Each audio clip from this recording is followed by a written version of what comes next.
সুরমা নদীর পানি বিপদসীমার উপরে আসায় এই 28 নম্বর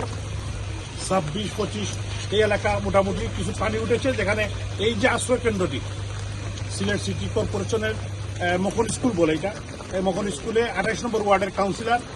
রায়হান আহমদ, ওনার তদারকিতে হচ্ছে। এখানে আমাদের এই এলাকার মুরব্বিয়ান আমার ডান দিকে বাম দিকে আছেন, আমাদের যুব ছাত্র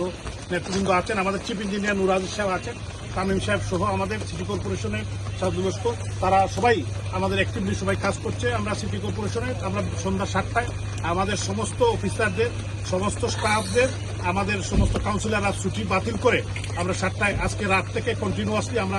আমরা থাকবো, অ্যালার্ট থাকবো, এবং আমাদের কমান্ড সেন্টার আমরা ওপেন করে দিচ্ছি। এবং সর্বাত্মক এবং জেলা প্রশাসক, বিভাগীয় কমিশনার, আমাদের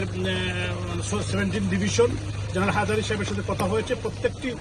ইন্টিগ্রেটেড ওয়ার্ক আমরা আমাদের রাজনৈতিক নেতৃবৃন্দ সবাইকে নিয়েই আমরা শুধু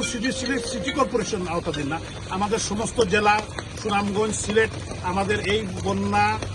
যারা ক্ষতিগ্রস্ত মানুষের পাশে আমরা দাঁড়াবো, এবং যাতে আরও মানুষ ক্ষতিগ্রস্ত,